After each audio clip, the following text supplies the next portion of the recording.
حب دنیا بحیثیت مجموعی، اور دنیا اور آخرت میں فیصلہ نہ کر سکنا، تذبذب، اس کو اچھی طرح سمجھ لیجئے۔ ویسے تو انسان آخرت کو مانتا ہے، لیکن اصل میں ضرورت ہے شعوری طور پر پوری طرح جانچ پرکھ کر فیصلہ کر لے آدمی کہ کیا مقدم ہے کیا مؤخر ہے۔ تذبذب وہاں ہوتا ہے جہاں یہ شعوری اور حتمی فیصلہ نہیں۔ کعبہ میرے پیچھے ہے، کلیسا میرے آگے، ایمان مجھے روکے ہے تو کھینچے ہے مجھے کفر۔ یہ تذبذب کیوں رہتا ہے کہ فیصلہ نہیں۔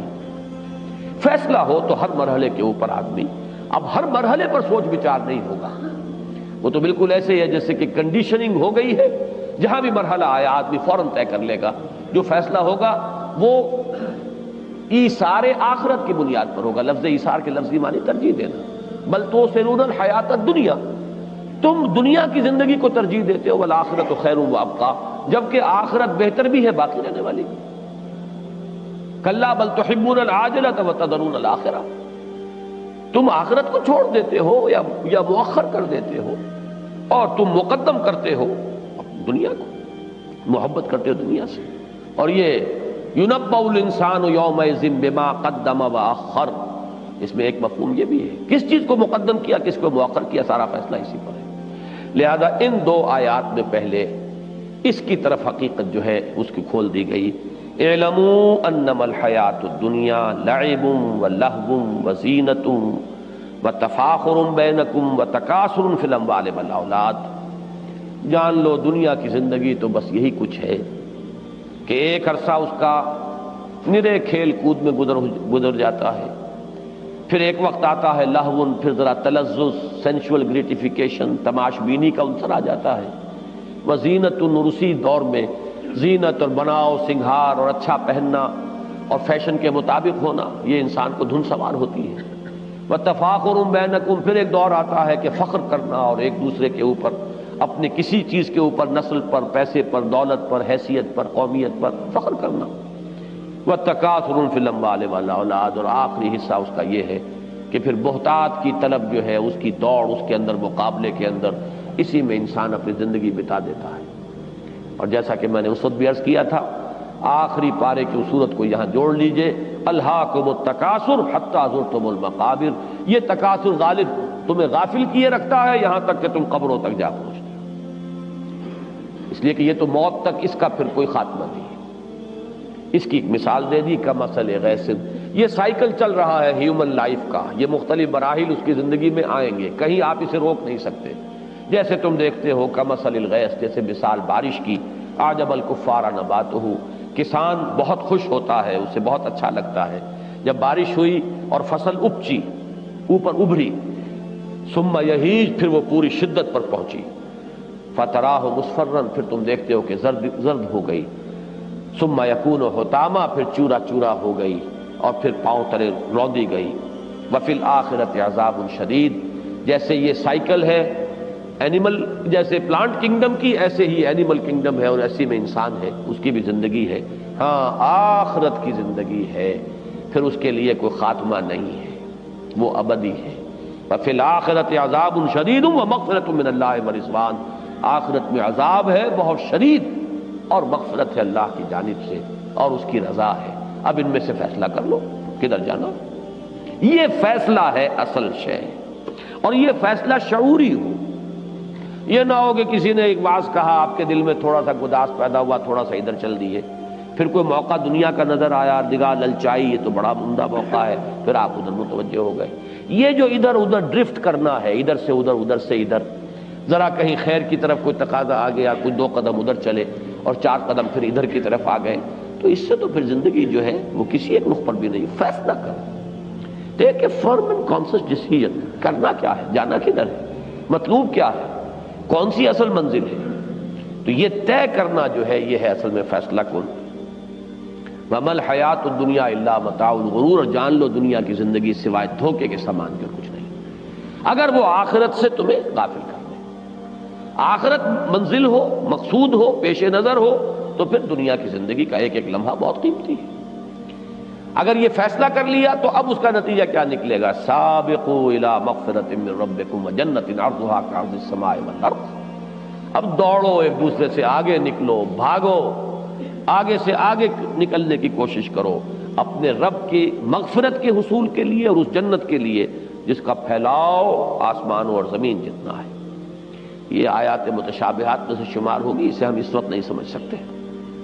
اعدت للذین آمنوا باللہ ورسلہ اولئک ذلک فضل اللہ یؤتیہ من یشاء واللہ ذو الفضل العظیم، وہ تیار کی گئی ہے ان لوگوں کے لیے کہ جو ایمان لائے اللہ پر اور اس کے رسولوں پر، اور یہ اللہ کا فضل ہے۔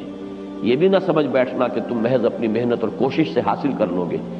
محنت اور کوشش اپنی جگہ ہے، لیکن وہاں تک پہنچنا جو ہے اللہ کی توفیق اور تیسیر کے بغیر ممکن نہیں، اور اسے اپنے لیے صرف فضل سمجھو۔ اللہ واللہ ذو الفضل العظیم، اللہ بہت بڑے فضل والا ہے۔ یہ ایک رکاوٹ ہے، یہ بڑی رکاوٹ ہے۔ ہاتھی کے پاؤں میں سب کے پاؤں، دنیا کی زندگی، آخرت کی زندگی، اس میں فیصلہ کرنا ہے کہ تمہارا اصل مقصود و مطلوب کیا ہے۔ اب اس کے ذیل میں ایک چھوٹی رکاوٹ، تکلیفیں، مصیبتیں، مشکلات، مصائب یہ آتے ہیں، بہرحال انسان ہے، متاثر ہوتا ہے۔ اب اس کے ضمن میں ما صاب من مصیبت فی الارض ولا فی انفسکم الا فی کتاب من قبل ان نبرأہ، یہ نظر کا دھوکہ ہے۔ جو بھی مصیبت آتی ہے، چاہے تمہاری جان میں چاہے زمین میں، بڑے پیمانے پر یا چھوٹے پیمانے پر، انفرادی سطح پر یا اجتماعی سطح پر، یہ سب تو پہلے سے درج ہے ایک کتاب میں، اس سے پہلے کہ ہم انہیں ظاہر کریں۔ نبرأہ یہ وہی لفظ ہے جس سے اللہ کا نام بنا ہے باری، هو اللہ الخالق البارئ المصور، تو برا ظاہر کر دینا، نمایاں کر دینا۔ اس کو جو ہمارے فلاسفہ اسلام ہیں ان کے نقطہ نگاہ سے یوں سمجھیے کہ جیسے کوئی شخص کوئی چیز تخلیق کرتا ہے تو پہلے اس کے ذہن میں اس کا ایک نقشہ بنتا ہے، کوئی تصور ذہن میں آئے گا، کوئی آرکیٹیکٹ ہو، کوئی مصور ہو، کوئی نقاش ہو، یا کوئی بھی کسی طرح کی صناعی کر رہا ہو، اس کا نقشہ ذہن میں بنتا ہے۔ یہ جو تصویر ذہنی ہے، یہ ایک تخلیق ذہنی ہے، پھر یہ ظاہر ہوتی ہے۔ پھر اب آپ کے ہاتھ، بڑھئی کے ہاتھ وہ سب کچھ ظاہر کر رہے ہیں جو اس کے ذہن میں نقشہ پہلے بنا ہے۔ تو در حقیقت یہ بھی آیان ثابتہ، یہ کائنات ہمیشہ سے موجود تھی اللہ کے علم میں۔ اس کی تخلیق در حقیقت اس کو جو اللہ کے علم میں ہمیشہ سے موجود تھی، اس کو ایک وجود خارجی عطا کر دینا ہے، اس کو ظاہر کر دینا ہے۔ تو تخلیق خداوندی جو ہے ایک اعتبار سے وہ در حقیقت لفظ باری کے حوالے سے سمجھ میں آئے گا کہ وہ جو نقشہ ذہن میں، وہ جو علم خداوندی کے اندر پہلے ہی سے چیزیں موجود تھیں، در حقیقت انہی کو اللہ نے ایک حرف کن سے ایک وجود خارجی عطا کر دیا ہے۔ تو یہ تو ساری چیزیں اس علم کے اندر ہیں، اس کا جزو ہے، اس کا جزو لا ينفک ہے۔ کس وقت کیا ہونا ہے یہ اس کے علم میں ہے، طے شدہ ہے۔ یہ تو چونکہ اب یہ انفولڈ کر رہا ہے، وہ قدیم علم الہی وہ اپنا ظہور کر رہا ہے، اور اس میں زمان اور مکان کی یہ مختلف کیٹیگریز قائم ہو گئی ہیں، فلاں وقت پر اور فلاں جگہ پر یہ واقعہ ہوگا، اس سے تمہارے معاملات متعلق ہو گئے۔ کسی کے لیے کوئی واقعہ جو ہے مسرت بخش ہے، کسی کے لیے تکلیف بخش ہے، ایک کا لاس دوسرے کا گین ہے، ایک کی خوشی دوسرے کے لیے غمی کا باعث بن جاتی ہے۔ یہ چیزیں آربیٹریری ہیں، یہ ریلیٹیو ہیں، ان کی کوئی حقیقت نہیں ہے۔ اس حقیقت کو جان لو، اگر وہ بڑے پیمانے پر معرفت ربانی کا کوئی بھی ہلکی سی رمق بھی تمہیں مل جائے تو جان لو ما اصاب من مصیبت فی الارض ولا فی انفسکم الا فی کتاب من قبل ان نبرأہا ان ذلک علی اللہ یسیر۔ تم اپنے اوپر قیاس کرو گے تو تمہیں یہ بہت مشکل نظر آئے گا، اللہ کے لیے یہ بہت آسان ہے۔ لیکن یہ سارا فلسفہ تمہیں کیوں پڑھایا؟ اب دیکھیے لفظ حرف لام سے شروع کیا، لے، اس پورے فلسفے کا حاصل کیا نکلنا چاہیے تمہارے عمل میں؟ لِكَيْ لَا تَأْسَوْا عَلَىٰ مَا فَاتَكُمْ وَلَا تَفْرَحُوا بِمَا آتَاكُمْ، تاکہ جو چیز تم سے جاتی رہے، چھوٹ جائے، تم محروم ہو جاؤ، تم سے چھن جائے، کوئی عزیز فوت ہو جائے، کوئی مال ہاتھ سے نکل جائے، کوئی موقع ہاتھ سے نکل جائے، تو اس پر افسوس نہ کیا کرو۔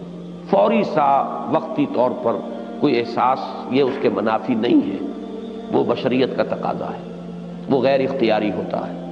لیکن کہیں اس نے اگر قدم جما لیے تو اس کا مطلب یہ ہے کہ یہ جو تمہیں بتایا گیا ہے، ما اصاب من مصیبت فی الارض ولا فی انفسکم الا فی کتاب من قبل ان نبرأہا، اور وہ حدیث جو میں نے کل آپ کو سنائی تھی جمعے میں جو لوگ شریک تھے، کہ اس بات کو ذہن نشین کر لو، ما اصابک لم یکن لیخطئک، جو چیز بھی تم پر پڑی ہے وہ کسی طرح بھی تم سے دور ہو سکتی ہی نہیں تھی، اور ما اخطاک لم یکن لیصیبک، اور جو چیز تم سے چھوٹ گئی ہے ممکن ہی نہیں تھا کسی شکل میں بھی کہ تم اس کو پا سکتے اور حاصل کر سکتے۔ یہ تو اللہ تعالیٰ پر ایمان اور یقین کا گویا کہ اس کی انتہائی جو اہم اور فوری کورلریز ہیں وہ یہ ہے، اس کے منطقی نتائج ہیں۔ لہذا پھر افسوس کاہے پر، اور کچھ مل گیا تو اترانا کاہے کو؟ جو مل گیا ہے اس کی تو جواب دہی کرنی پڑے گی، اکاؤنٹ فار کرنا پڑے گا۔ وَلَا تَفْرَحُوا بِمَا آتَاكُمْ، جو کچھ تمہیں دے دے اس پر اترایا نہ کرو۔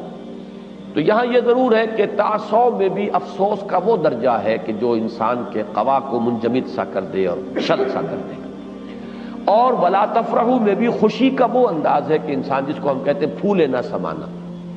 فرح کے معنی یہ پھٹ جانا، یہ فا سے جو لفظ بنتے ہیں بہت سے، ان کے اندر یہ آپ کو قدر مشترک ملے گی، پھٹنا، ٹوٹنا، فکا یا فکو، اور اسی طریقے سے فلق، یہ تمام الفاظ جو ہے فرق کے معنی بھی توڑ دینا، علیحدہ علیحدہ کر دینا۔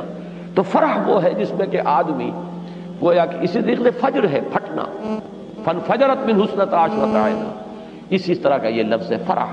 خوشی سے جسے ہم کہتے ہیں آپے میں سے، یعنی خوشی میں پھولے نہ سمانا جائے، کپڑوں سے آدمی باہر ہو رہا ہے گویا کہ، اور اس کی جو خوشی پھوٹ رہی ہے اس کے بدن سے، یہ کیفیت نہیں ہونی چاہیے۔ وَلَا تَفْرَحُوا بِمَا آتَاكُمْ وَاللَّهُ لَا يُحِبُّ كُلَّ مُخْتَالٍ فَخُورٍ، جس میں یہ کیفیت ہوگی، اب ظاہر بات ہے کہ اس میں جو کچھ مل گیا ہے اس پر فخر ہوگا، غرور ہوگا، تکبر پیدا ہوگا، اور اس کے بعد اس کا منطقی نتیجہ کیا ہے؟ بخل پیدا ہوگا۔ دیکھیے ربط، اس لیے کہ جس چیز پر فخر کر رہا ہے اس کی قدر و قیمت اس کے ذہن میں ہے، تبھی تو فخر کر رہا ہے۔ جب فخر کر رہا ہے تو اس چیز کو روک کر رکھے گا کہ یہ اپنے ہاتھ سے دے دے گا؟ جس پر اس کے دل کا انشراح ہے، دل کی خوشی ہے، جس پر وہ فخر کر رہا ہے، جس کی بنا پر وہ دوسروں پر اپنی بالا تری جو ہے یا اپنی دھوس جما رہا ہے، اب اس چیز کو سنبھال کر رکھے گا، سینت کر رکھے گا یا خرچ کرے گا؟ بالکل منطقی بات ہے۔ الذین یبخلون، اور جب وہ خود بخل سے کام لیں گے، ویامرون الناس بالبخل، وہی جو میں عرض کر چکا ہوں کہ وہ جو کہتے تھے بے وقوف ہو گئے ہوئے، یہ لوگ بے وقوف ہیں، تو وہ لوگ سمجھاتے بھی تھے کہ ذرا ہوش کے ناخن لو، اس طرح تم نے دونوں ہاتھ کھلے چھوڑ دیے ہیں، کچھ سوچو، بال بچوں کی فکر بھی کرو، بچیوں کے ہاتھ بھی پیلے کرنے ہیں، ان کا بھی کچھ خیال کرو۔ یہ ساری جو ہے بڑی ہی یعنی خیر خواہانہ انداز میں، ناصحانہ انداز میں، مشفقانہ انداز میں یہ مشورے دیے جائیں گے۔ وَيَأْمُرُونَ النَّاسَ بِالْبُخْلِ وَمَن يَتَوَلَّ فَإِنَّ اللَّهَ هُوَ الْغَنِيُّ الْحَمِيدُ، اور جو پیٹھ دکھا دے، پیٹھ موڑ لے، رخ اپنا دوسری طرف کر لے، تو جان لو اللہ تو غنی ہے اور حمید ہے، اسے کسی کی احتیاج نہیں ہے۔ یہ تو امتحان تھا، تمہارے ایمان کا امتحان تھا۔